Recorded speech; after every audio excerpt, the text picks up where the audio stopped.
Your greatest enemy is not in your home. Your greatest enemy is not on your job. Your greatest enemy is in your mouth. Dr. Tony Evans talks about the power of our tongues and the potential danger in what we say. So when you speak, hell is looking for an opportunity to take a spark and create a fire. This is The Alternative with Dr. Tony Evans, author, speaker, senior pastor of Oak Cliff Bible Fellowship in Dallas, Texas, and president of the Urban Alternative. Somewhere between what we think and what we say, there's supposed to be a filter that catches the harmful words before they get out. But Dr. Evans says that filter doesn't always work the way God wants it to. And today he kicks off a new series designed to make it more effective. Let's join him as he begins. It was in 1866 that a man named Alfred Nobel invented dynamite. He discovered that if you took nitroglycerin and surrounded it with the right kind of material, put it in a stick form, that it could bring great benefit to mankind. They began to use dynamite to clear roads so that more road could be built and roads could be expanded. They would blow up mountains so that trains could go through the mountain, because dynamite would open up places for the train tracks. In fact, they would clear roads so that more tracks could be laid. They would blow up spaces so that buildings could be constructed. It was a great discovery about the power of dynamite and its ability to improve the convenience, the progress, and the livelihood of mankind. But it wasn't too long after that nations discovered we can use this for war. That the same dynamite that was created to build life and to build society could be used to destroy life and to bomb an enemy. And so dynamite became now used for military purposes and military operations in conflicts. So on the one hand, it could improve life, but on the other hand, it could destroy life. The Nobel Peace Prize was established because when Alfred Nobel saw that dynamite could be used to hurt, he wanted to leave his legacy of the money he got from creating dynamite for peace. And so the Nobel Peace Prize was established to award those men and women who had done unique things to bring people together and not blow folk up. Dynamite is very powerful. It can help you and make life better. It can hurt you and ruin your life. You and I have dynamite, and it's in your dentures. Everyone in here has access to dynamite. Explosive power that can destroy or that can construct. It's dynamite in your dentures. Your greatest enemy is not in your home. Your greatest enemy is not on your job. Your greatest enemy is in your mouth. Because when you discover about the power and the use and non-use of the tongue, you'll have a whole different view of the muscle in your mouth. Let me write that down. I can make that a title. That 3-inch muscle in your mouth is dynamite in your dentures. In this series, we want to look at something that my mother would tell me, and many of your mothers told you, boy, you better watch your mouth. You better watch your mouth. Sometimes she'd tell me to wash my mouth out with soap, because there was something about what I was saying or how I was saying it that was unacceptable. Some of us are where we are today because somebody spoke life into us. Some of us are where we are today because somebody has spoken death to us. There's some here today who have not yet recovered from the dynamite blast you were hit with as a child. You're still trying to rebuild what was torn down because of what somebody said. There are others of us who've had new roads, new opportunities, because somebody believed in us enough to speak life into our existence. What you have in your mouth is no small thing. It can blow up for good or it can blow up for bad. There are couples here who have gotten divorced or who are contemplating divorce because every day, all day, you're throwing bombs, sticks of dynamite that is blowing up the relationship. Because of a word said, some of us here have not recovered from what mother said, dad said, uncle said, brother said, sister said, and you still carry that in your mind and say, I'll never forgive you for that. There are folks who haven't spoken to loved ones for years because the blast was too big and the pain was too great.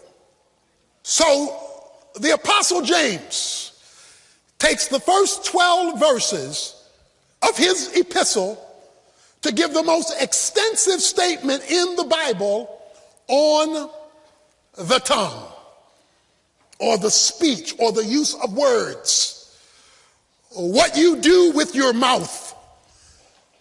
You will discover, starting today, it is no small thing. He introduces his discussion by saying, let not many of you become teachers, my brethren, talking to Christians, so he's talking to us, knowing that as such we will incur a stricter judgment. A teacher speaks. He speaks with his mouth. There were many in the church who wanted to speak on behalf of God. He says, if you're going to talk on behalf of God, you better watch what you're saying. Because what you say and what God says better be the same thing, because you will incur a greater judgment. You will have higher accountability because you brought me into the conversation. So if you're going to bring me up, make sure you straighten what you're saying. Because if you want to speak for me, about me, then you better make sure it's true to me, for you will receive the stricter judgment. That leads him to make 3 points that I want to leave with you today from James chapter 3 about the dynamite in your dentures. How powerful is your tongue? What can it do? What can it not do? And why does it even matter? The first thing that he wants you to know is that your mouth has the power to direct the rest of your life. Your mouth has the power to direct the rest of your life. Verse 2, for we all stumble in many ways. If anyone does not stumble in what he says, he is a perfect man, able to bridle the whole body as well. Okay, watch this now. We all stumble, trip up in many ways. There's not a person in here who's not made their share of mistakes, stumble. And we stumble in all kind of ways. We stumble in doing this. We stumble in doing that. We got this problem. We had this reaction. We did this act of wrong. We stumble in many ways. We're tripping all the time over stuff. We got stuff that we shouldn't have done, that we did do, things that we did do that we shouldn't have done. We stumble in many ways. There are a whole lot of issues in this house. All kind, many ways, many failures, many mistakes, many sins. We all stumble. If you've never stumbled, then you're excused from the house. Because he says we all stumble in many ways. We trip up about things that we have done that are wrong. But having made this broad statement that we all have failures in our lives, stumbles, he says, but to the person who does not stumble in what he says, he is a perfect, that is a mature man, a mature Christian, able to bridle the whole body as well. That's deep. He says you trip over that. Maybe you tripped in handling your money. Maybe you tripped in your relationships. Maybe you tripped on your job. You've tripped in many ways. You're trying to fix this problem in your life, fix this problem in your life, fix that problem in your life. You got all these issues going on in your life because we all stumble in many ways. But then he says, but if I can ever get your tongue right, this one thing, you will be able to deal with all the other things you're tripping over. He says, give me your lips and I'll run your life. Give me your lips, give me your mouth, and you will bridle, bring under control the rest of you. So whatever else is wrong in your life, and the many things that are wrong in my life and your life, he says, just give me one thing, and I'll cover the rest of you. You will be a mature man, a perfect man, he says. Perfect means a mature, an adult Christian who's bringing under control. Look at chapter 1, verse 26. If anyone thinks himself to be righteous and yet does not bridle his tongue, same thing, but deceives his own heart, this man's religion is worthless. He says you can be a worthless Christian. And the proof you're a worthless Christian is you can't control your tongue. So your value to God or your lack of value to God is in your mouth. It's not in your church attendance. It's not in your spiritual activity. He says it's all up in your grill, all up in your mouth. For the man who cannot bring under control his tongue, he says his religion, going to church, serving, giving, is a waste of time. So a lot of folk waste their time because they'll come to church, but they won't control their mouth. Said that I can't use that kind of religion that can't control your tongue. Someone has put it this way: the tongue is a wet place and it can slip easily. Dr. Evans will come back in a moment with 3 illustrations about why something as small as the tongue can make such a big difference in our lives. And for an even deeper look at the subject, I want to let you know about Tony's brand new book, just released today. Like our current series, it's called Watch Your Mouth. And as we'll be learning, the things we say can bring healing, hope, and encouragement, but they can also bring incredible destruction. In this book, Dr. Evans explains how we can control our words and make sure they're never used as weapons. You'll find loads of examples, illustrations, and instructions about how to use what we say to minister, not mutilate. This book can help you strengthen every relationship in your life. And if you contact us and request it right away, we'll send it to you as our way of saying thanks for your gift of any amount toward Tony's ministry. Get details on Watch Your Mouth at tonyevans.org. Or give us a call day or night at 1-800-800-3222 and let one of our staff members help you. That's 1-800-800-3222. Now let's get back to our message. Here's Dr. Evans. Verse 3 and 4. Now if we put bits in the horses' mouths so that they will obey us, we direct their entire body as well. Look at the ships also. Though they are great and are driven by strong winds, are still directed by a very small rudder wherever the inclination of the pilot desires.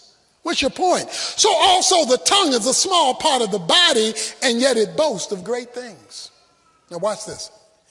He says, if you want to get my point, go horseback riding. He says, when you get on a horse, this 1,500-pound beast, you can move it to the left, you can move it to the right.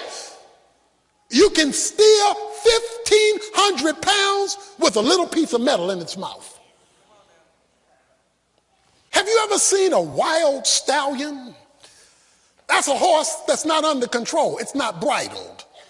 That's a horse that's going to buck you off. That's a horse that's going to hurt you. That's a horse out of control. But when you put that bit in its mouth and bring it under the control of the one who's riding it, A 100-pound woman can steer a 1,500-pound animal using a small piece of metal in its mouth. And 1,500 pounds will obey a much smaller person because they have control of the bit. God says, like a person riding a horse that has a bit in its mouth and controls 1,500 pounds, while the rest of you is heavier than the 3-inch piece of muscle in your mouth. The 3-inch piece of muscle in your mouth is so powerful that it will turn whatever other weight you have to carry. Watch this now. The horse is out of control. Have you ever been out of control? Have you ever lost it? Have you been out of control with maybe addictions, out of control with your anger, out of control with situations in your life? You have become out of control. That is, you are unbridled. God says, if you ever learn to use the bit in your mouth, if you ever learn to use the dynamite in your dentures, you will be able to steer the rest of you like a person riding a horse can steer that much bigger beast. We have bigger things going in our lives than this little piece of muscle in our mouth. We got problems, we've got finances, we've got families, we've got work, we got all this big stuff. He says, oh, but if I can get that bit right, then that 1,500 pounds that you are carrying can be steered.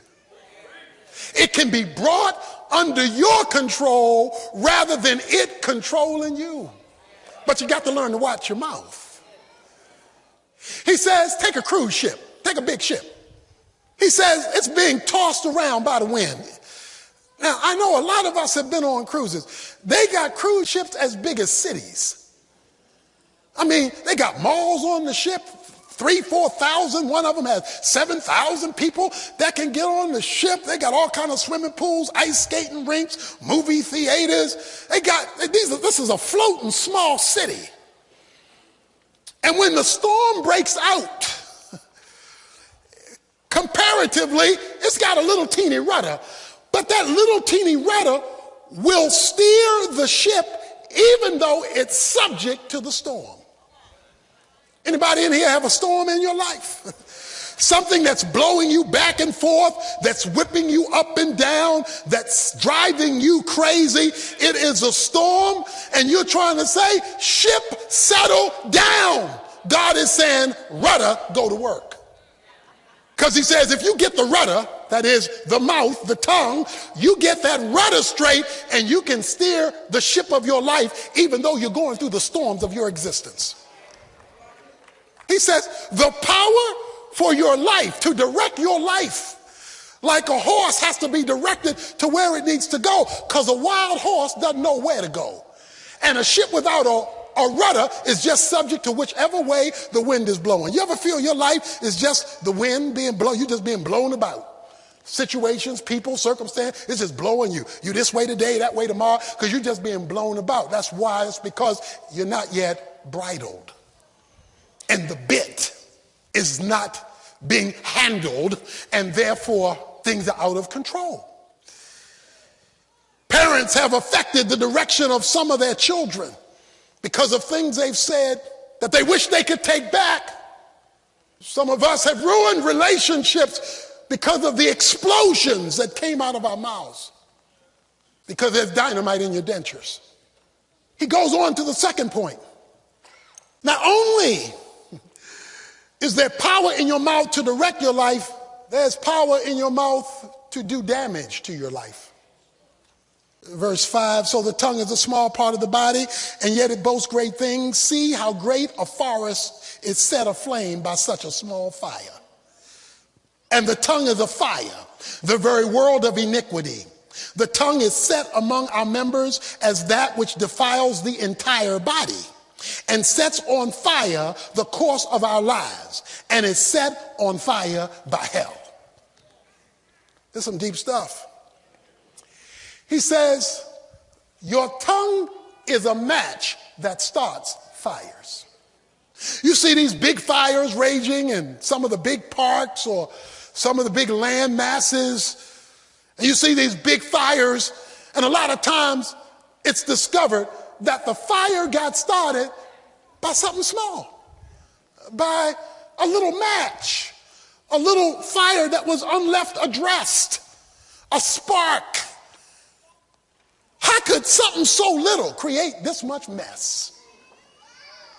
It takes 11 years after a forest fire just to get the land prepared to rebuild. It takes decades for the forest to get back to where it was, and all because of spark.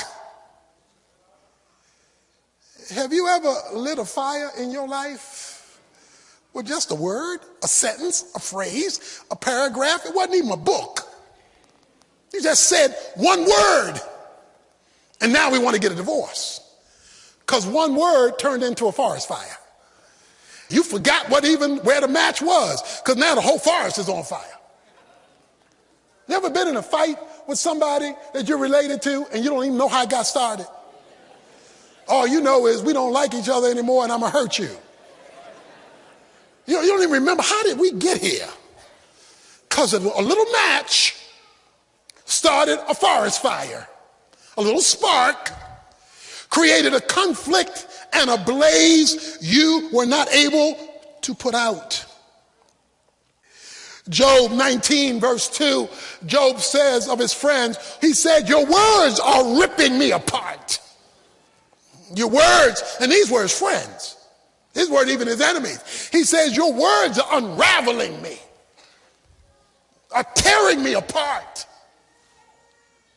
He says that the tongue can wipe out a whole bunch of stuff. Why can words do all that? Why? Can we start with one little problem and one little phrase cause us not to speak to each other for years? Cause us to downright wind up hating each other. Whether it's family or races or whatever it happens to be. How can my mouth do that much damage? He tells you. He said, because your tongue is a fire, the very world, verse 6, of iniquity. The tongue is set among our members, our body parts, as that which defiles the entire body and sets on fire the course of our life and is set on fire by hell. It sets in motion the course of your life.